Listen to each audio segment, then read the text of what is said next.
Good morning. Good morning. I I apparently did something wrong in sharing the Avalokiteshvara chant this morning, so I apologize for that. I found that the ways to mess up on Zoom are legion, and I vow to experience them all. So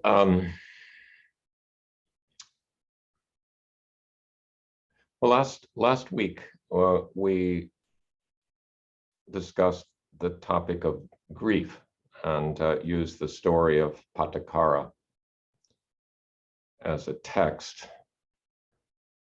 And this is sort of the second of the two-part series on grief.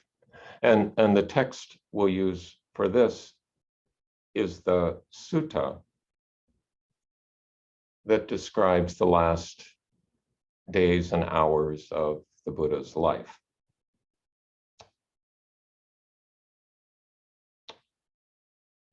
So in some sense, talking about a Buddhist perspective of grief, the teachings of the Buddha are all about grief.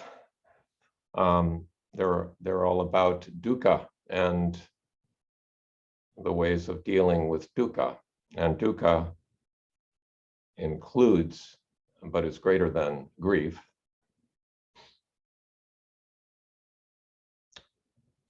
The very first teaching of the Buddha,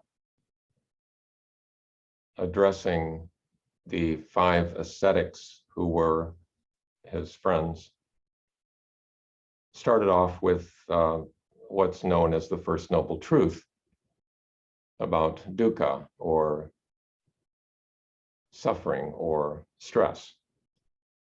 And the Buddha said that birth is dukkha, sickness is dukkha, old age is dukkha, death is dukkha. Sorrow, lamentation, pain, distress, and despair are dukkha. Association with the unbeloved is dukkha. Separation from the beloved is dukkha. In short, the clinging self, the self that clings, is dukkha. And then he went on from there to address how this reality could be dealt with.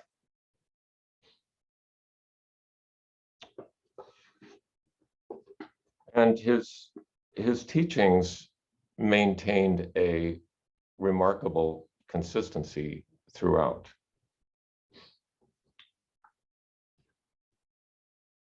And in his last days, as described in the Parinirvana Sutta,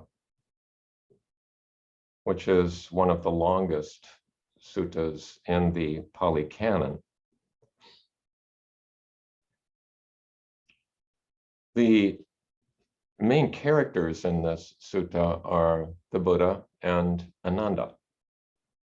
Ananda was his cousin, a loyal follower from early on, joining the Sangha in the first couple years after the Buddha started teaching, and was the Buddha's first assistant for about 25 years, having more intimacy with him than anyone else. So the Buddha realized that his end was near and shared this with his monks and nuns. And Ananda expressed concern about, well, what will we do? What will we do when you're gone? You're our leader.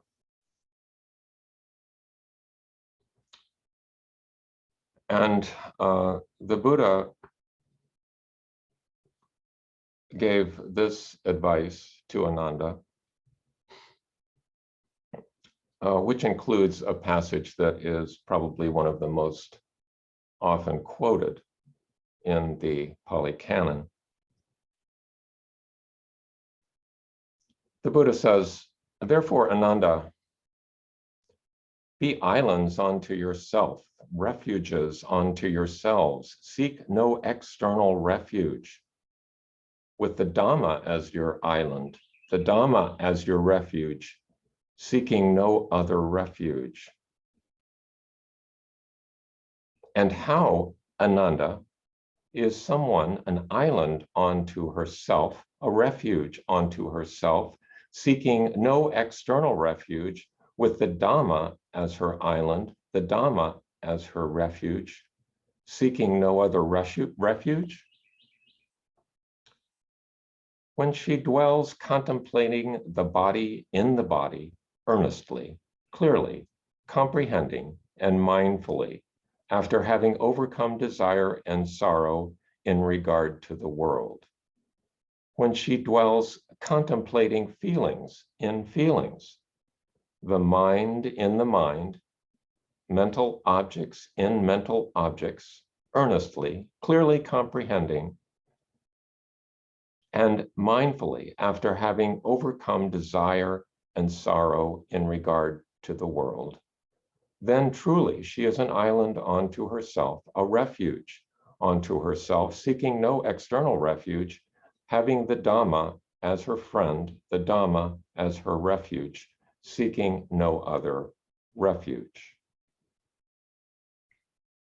Those followers of mine, Ananda, who now or after I am gone, abide as an island unto themselves, as a refuge unto themselves, seeking no other refuge, having the Dhamma as their island and refuge, seeking no other refuge, it is they who will become the highest if they have the desire to learn.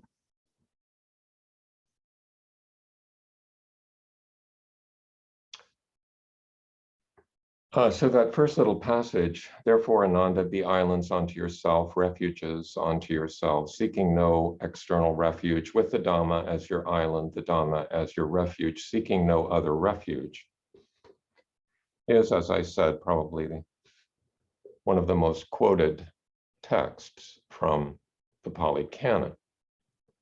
I think the translation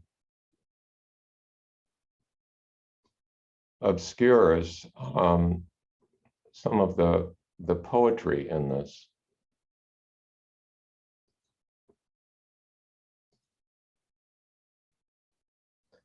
So I would like to make an effort to read it in Pali and show you how it is arranged on the page, which has beauty.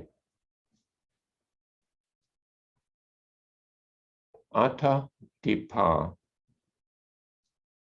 viharata atta sarana ananya sarana dhamma dipa viharata dhamma sarana ananya sarana.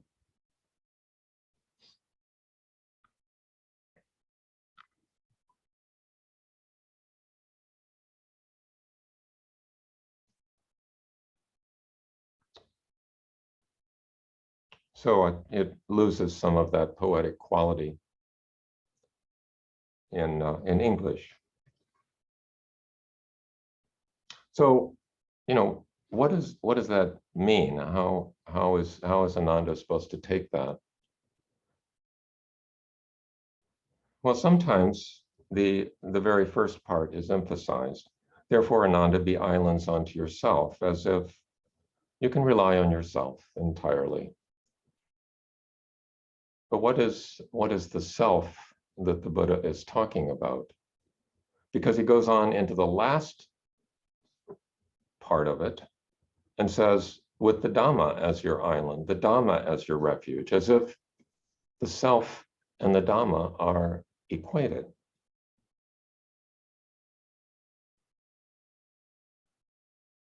So the self that the Buddha is talking about here is that which is included in the Dhamma, in the way things are, in the nature of things, in reality.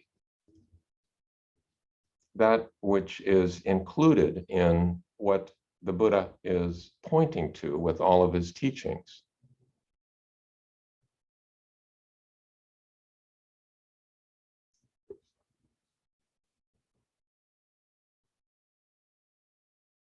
A little later on in this sutta, the Buddha says something that may seem kind of odd to us now.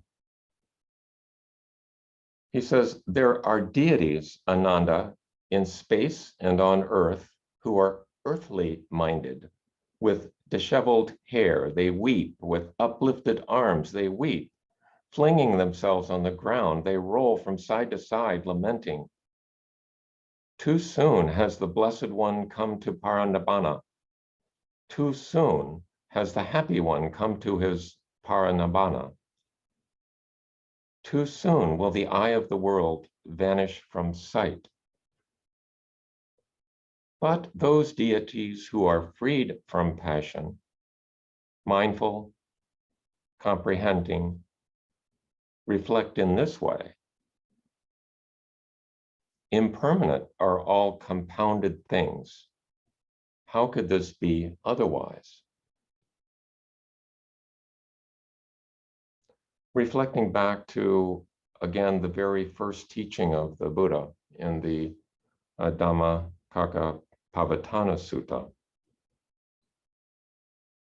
that which has the nature to arise also has the nature to cease.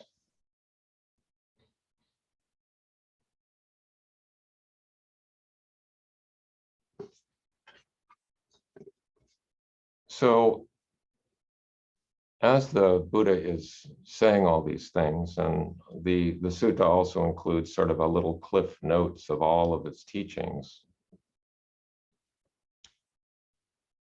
at some point the reality hits home for Ananda. The Buddha has been his best friend for 25 years, and he is about to lose his best friend. And there is this passage that starts, then the Venerable Ananda went into the vihara and leaned against the doorpost and wept. I am still but a learner and still have to strive for my own perfection. But alas, my master, who was so compassionate toward me, is about to pass away.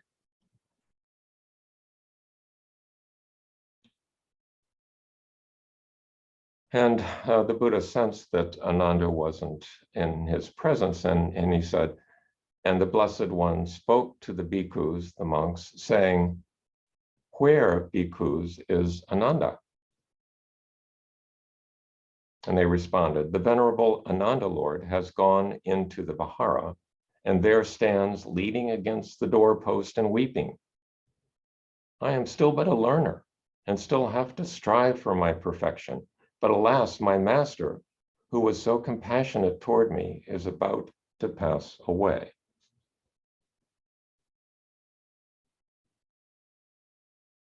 Then the Blessed One asked a certain bhikkhu to bring the Venerable Ananda to him, saying, go, bhikkhu, and say to Ananda, friend Ananda, the master calls you. So be it, Lord. And then bhikkhu went and spoke to Venerable Ananda as the Blessed One has asked him to do. And the Venerable Ananda went to the Blessed One, bowed down to him, and sat at his side. Then the Buddha spoke to the Venerable Ananda, saying, enough, Ananda, do not grieve, do not lament. For have I not taught from the very beginning that with all that is dear and beloved, there must be change, separation, and severance? of that which is born, come into being, compounded, and subject to decay, how can one say, may it not come to dissolution? There can be no such state of things. Now, for a long time, Ananda, you have served the Tathagata, myself, with loving kindness in deed, word, and thought, graciously, pleasantly, with a whole heart and beyond measure. Great good have you gathered, Ananda. Now you should put forth energy, and soon you too will be free from the taints.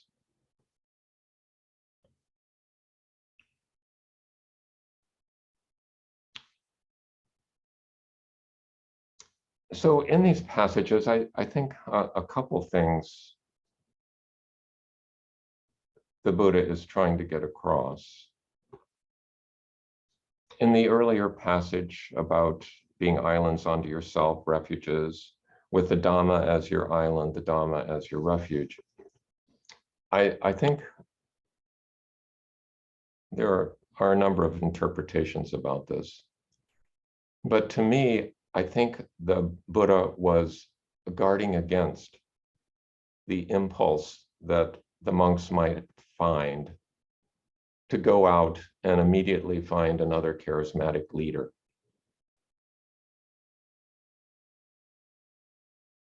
The Buddha was trying to reassure them that the Dhamma that he had pointed toward with his teachings for all these years was something they could rely on.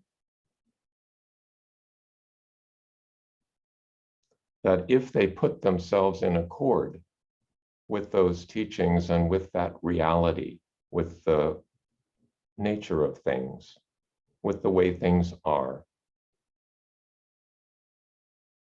that they could find refuge there. And not to go looking elsewhere.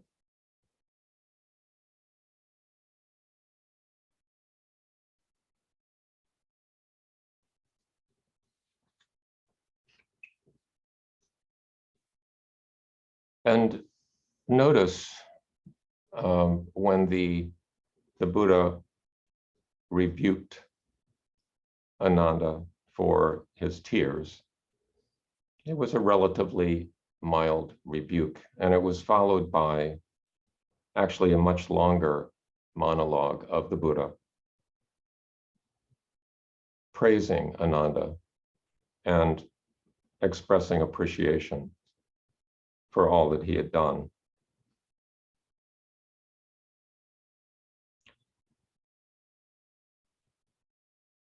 So that his expression,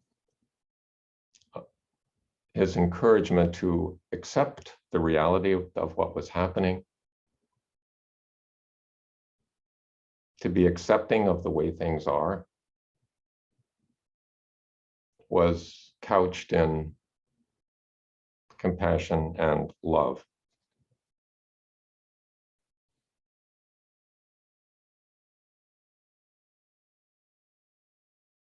After the Buddha passed, there's another passage that reflects something that I read earlier.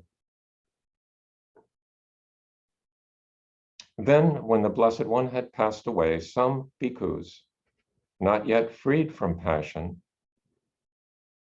lifted up their arms and wept. And some, flinging themselves on the ground, rolled from side to side and wept, lamenting, "Too soon has the Blessed One come to his parinirvana. Too soon has the Happy One come to his parinirvana. Too soon has the eye of the world vanished from sight." But the bhikkhus who were freed from passion, mindful and clearly comprehending, reflected in this way: impermanent are all compounded things. How could this be otherwise?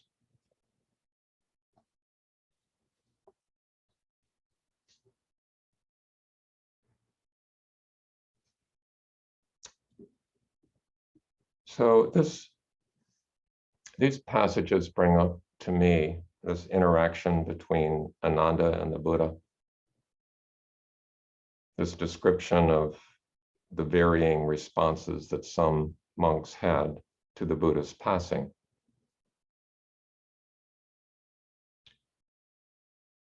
Bring up to me this notion that Buddhism is about being freed from dukkha, being freed from sorrow, lamentation, pain, distress, and despair. What does that really mean?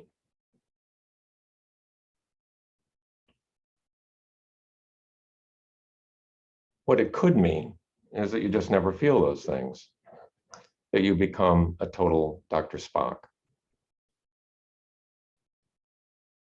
completely without emotion, without feelings, entirely in the head.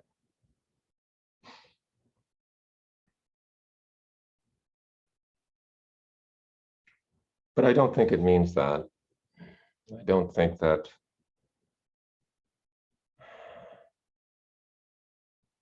the Buddha intended that humans lose their humanness and never feel sorrow, lamentation, pain, distress, and despair. But being freed from it just means that you aren't drowned in it, that you can navigate it, that you can deal with it, that you can continue on with your life.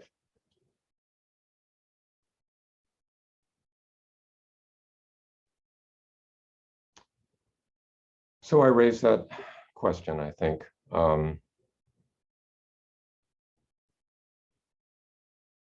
What does it mean to be freed from dukkha? What does it mean to be freed from grief?